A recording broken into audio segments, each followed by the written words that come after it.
Hello friends, आज हम समाजशास्त्र विषय में सामाजिक नियंत्रण में शिक्षा की भूमिका के बारे में जानेंगे कि समाज पर नियंत्रण, जो समाज है उसमें नियंत्रण में शिक्षा की क्या भूमिका है। Role of education in social control. शिक्षा के स्वरूप और शिक्षा की प्रक्रिया में ऐसे अनेक तत्व निहित हैं, यानी उपस्थित हैं, विद्यमान हैं, जिनका सामाजिक नियंत्रण की दृष्टि से बहुत महत्व है। शिक्षा व्यक्ति का समुचित सामाजिकरण कर उसके आंतरिक एवं बाह्य दोनों पक्षों को नियंत्रित करती है। यानी शिक्षा क्या करती है? सामाजिकरण में आंतरिक और बाह्य दोनों पक्षों को कंट्रोल करती है। शिक्षा व्यक्ति को उसके पर्यावरण का ज्ञान प्रदान करती है और उसके अनुकूलन में योगदान देती है। तो अब हम कुछ परिभाषाएं जान लें। ब्राउन के अनुसार शिक्षा चैतन्य रूप में एक नियमित प्रक्रिया है। शिक्षा चैतन्य रूप में एक नियमित प्रक्रिया है जिसके द्वारा व्यक्ति के व्यवहार में परिवर्तन किए जाते हैं और व्यक्ति के द्वारा समाज में, यानी व्यक्ति के व्यवहार में परिवर्तन किए जाते हैं और व्यक्ति के द्वारा समाज में परिवर्तन किया जाता है। वाशिंग के अनुसार शिक्षा का कार्य व्यक्ति को पर्यावरण में इस सीमा तक व्यवस्थित करना है जिससे व्यक्ति एवं समाज दोनों के लिए महान संतोषजनक लाभ प्राप्त हो सके। यानी शिक्षा का कार्य क्या है? व्यक्ति को पर्यावरण में इस तरह से व्यवस्थित करना जिससे व्यक्ति और समाज दोनों महान संतोषजनक लाभ प्राप्त हो सके। ड्राइवर के अनुसार शिक्षा एक प्रक्रिया है जिसके द्वारा बालकों के ज्ञान, चरित्र और व्यवहार, यानी नॉलेज, कैरेक्टर और बिहेवियर को एक विशेष ढांचे में, यानी एक विशेष स्ट्रक्चर में ढाला जाता है। टॉमसन के अनुसार शिक्षा बाह्य पर्यावरण के प्रभावों को एक समन्वित रूप है। यानी शिक्षा क्या है? बाह्य पर्यावरण का जो प्रभाव है उसका एक समन्वित रूप है जिसके द्वारा मनुष्यों के आचार विचार, आदत और व्यवहार में सुधार होता है।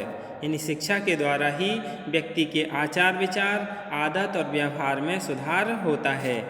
जेम्स विल्टन के अनुसार शिक्षा मानव समाज के वयस्क सदस्यों द्वारा आने वाली पीढ़ियों के स्वरूप को अपने जीवन के आदर्शों के अनुरूप ढालने का प्रयास है। यानी एक पीढ़ी अपनी दूसरी पीढ़ी को जो संस्कार और आदर्श हैं वह शिक्षा के माध्यम से ही देता है। फिर ड्यूवी के अनुसार, जॉन ड्यूवी के अनुसार शिक्षा व्यक्ति की उन समस्त शक्तियों का विकास है जिनसे वह अपने पर्यावरण पर नियंत्रण रख सके और अपनी संभावनाओं को पूरा कर सके। यानी शिक्षा क्या करती है? व्यक्ति की उन समस्त शक्तियों का विकास करती है जिनसे वह अपने पर्यावरण पर नियंत्रण रख सके और अपनी संभावनाओं को भी पूरा कर सके। दोनों को ही क्या है? वह संतुलन रखती है। फिर महात्मा गांधी के अनुसार शिक्षा से मेरा अभिप्राय बच्चे के शरीर, मन और आत्मा में जो विद्यमान सर्वोत्तम गुण हैं उनका विकास करना है। महात्मा गांधी ने क्या कहा कि जो बच्चे के इंटरनली जो गुण हैं उनके लिए बाहर निकालना है। डॉक्टर राधा कृष्णन के अनुसार शिक्षा को मनुष्य और समाज दोनों का निर्माण करना चाहिए। शिक्षा को किसका? मनुष्य और समाज दोनों का ही निर्माण करना चाहिए। Report of the commission on the reorganisation of the secondary school के अनुसार शिक्षा का उद्देश्य प्रत्येक व्यक्ति के ज्ञान, रुचियों, आदर्शों, आदतों और शक्तियों का विकास करना है जिनके द्वारा उसे अपना उचित स्थान मिल सके और उस स्थान का सदुपयोग करके स्वयं तथा समाज के उच्च एवं पवित्र उद्देश्य की ओर ले जाए। हम सामाजिक नियंत्रण में शिक्षा के योगदान को जान लें। हमने शिक्षा की परिभाषा जान ली, शिक्षा क्या काम करती है। अब शिक्षा का योगदान, शिक्षा व्यक्ति का सामाजिकरण करके, यानी जो परिभाषाएं हमने जानी इसमें क्या है कि शिक्षा व्यक्ति के विकास को बहुत महत्वपूर्ण माना है। सामाजिक उद्देश्यों के समक्ष उसको गौण स्थान प्रदान करती है। व्यक्ति स्वयं अपनी इच्छा या पसंद के अनुसार अपना रास्ता नहीं चुन सकता, उसके ऊपर शिक्षा द्वारा नियंत्रण रखा जाता है, जिससे वह उन आदर्शों, मूल्यों और सिद्धांतों के अनुसार व्यवहार और कार्य करे जिनको समाज उसके लिए उचित और उपयोगी मानता है और वे स्वयं समाज के लिए भी उपयोगी और लाभप्रद है। तो शिक्षा का सामाजिक नियंत्रण में काफ़ी योगदान है, यानी शिक्षा व्यक्ति का सामाजिकरण करके उसका सामाजिक नियंत्रण में महती भूमिका निभाती है। सामाजिकरण से व्यक्ति जनरीतियों, लोकाचारों, प्रथाओं, नियमों, कानूनों तथा अपनी संस्कृति के अन्य लक्षणों, कुशलताओं और अन्य आवश्यक आदतों को सीखता है, जो उसे समाज का क्रियाशील व्यक्ति बनाने में सहायता देती हैं। यानी जिस व्यक्ति को समाज में क्रियाशील व्यक्ति बनाने में सहायता देती हैं उनके लिए क्या करता है, वो डेवलप करता है। जैसे जनरीतियाँ हैं, लोकाचार हैं, प्रथा, नियम, कानून और संस्कृति, ये सब किसके माध्यम से होता है? शिक्षा के माध्यम से ही होता है। वह अपने आप को अपने परिवार, पड़ोस और वर्ग के अनुकूल बनाना सीखता है। इस प्रकार शिक्षा बालक का सामाजिकरण करके सामूहिक हितों को सर्वोपरि मानने की प्रेरणा देकर सामाजिक नियंत्रण में योग देती है।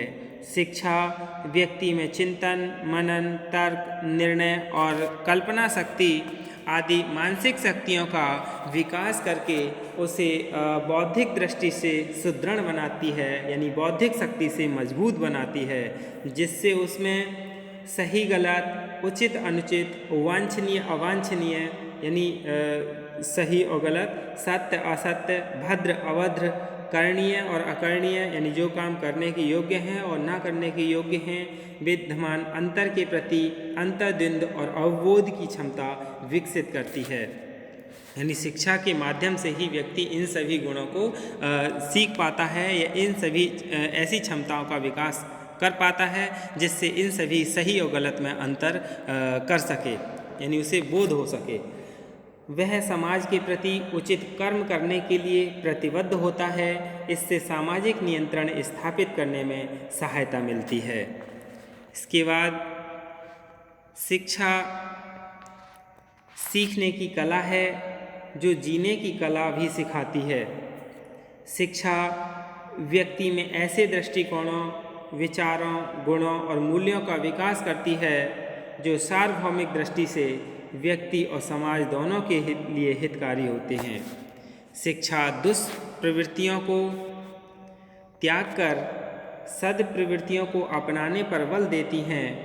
शिक्षा घृणा को प्रेम में, स्वार्थ को त्याग में, हिंसा को अहिंसा में, असंतोष को संतोष में, असहिष्णुता को सहिष्णुता में तथा दुष्टता को विनम्रता में परिवर्तित करके सामाजिक नियंत्रण की स्थापना में महती भूमिका निभाती है। यानी शिक्षा के द्वारा ही व्यक्ति असंतोष को संतोष में, असहिष्णुता को सहिष्णुता में और दुष्टता को विनम्रता में परिवर्तित करने की क्षमता रखती है। शिक्षा व्यक्ति को आर्थिक दृष्टि से स्वावलंबी और आत्मनिर्भर बनाती है। यानी शिक्षा व्यक्ति के लिए आर्थिक रूप से क्या बनाती है? आत्मनिर्भर और स्वावलंबी बनाती है। इससे जहाँ व्यक्ति को रोजगार मिलता है और उसका जीवन स्तर ऊंचा होता है, वहीं प्रति व्यक्ति आय और राष्ट्रीय आय में वृद्धि होने से समाज का भी आर्थिक विकास होता है। व्यक्ति और समाज के आर्थिक विकास से समाज में जीवंतता आती है और व्यक्ति समाज सम्मत व्यवस्था के अनुरूप कार्य व्यवहार करने के लिए प्रेरित होता है आर्थिक दृष्टि से विपन्न व्यक्ति समाज विरोधी कार्य करने में संलग्न होकर सामाजिक व्यवस्था के अस्तित्व और निरंतरता में बाधाएं पैदा कर सकता है। यानी इस प्रकार शिक्षा आर्थिक विकास के द्वारा सामाजिक नियंत्रण को स्थापित करने में सहायक होती है। शिक्षा अपने विविध कार्यों के द्वारा सामाजिक नियंत्रित स्थापित करने में सहयोग प्रदान करती है। जैसे शिक्षा व्यक्ति में आत्मनियंत्रण की शक्ति पैदा करती है, जिससे वह स्वयं पर नियंत्रण रखकर सामाजिक नियंत्रण में योगदान देता है। शिक्षा संस्कृति का पीढ़ी दर पीढ़ी हस्तांतरण यानी ट्रांसफ़र करती है। शिक्षा व्यक्ति में आदर्श नागरिकता के गुणों का विकास करती है, जिससे वह राज्य के कानूनों का पालन करता है। शिक्षा व्यक्ति की परिस्थिति और भूमिका में सामंजस्य बिठाती है। शिक्षा सामाजिक स्तरीकरण को व्यवस्थित रूप प्रदान करके प्रगतिशील समाज का निर्माण करने में सहायता करती है। और शिक्षा व्यक्ति में ऐसी योग्यता और क्षमता का विकास करती है कि वह राजनीतिक, सामाजिक, आर्थिक, सांस्कृतिक एवं अन्य समस्याओं से अनुकूलन करके सामाजिक नियंत्रण को सुदृढ़ता यानी मजबूतता प्रदान करने में अपनी भूमिका को निर्वाह करता है। विद्यालय का परिवेश और पर्यावरण सामाजिक नियंत्रण में बहुत सहायक होता है।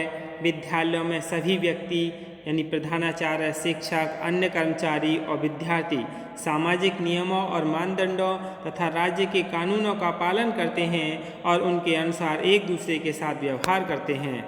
शिक्षक विद्यार्थियों का मार्गदर्शन करते हैं, उन्हें अच्छा व्यवहार करने के लिए प्रेरित करते हैं तथा अनुचित, अवांछनीय और असामाजिक व्यवहार करने से रोकते हैं और इस प्रकार सामाजिक व्यवस्था को यथावत बनाए रखने में सहयोग करते हैं।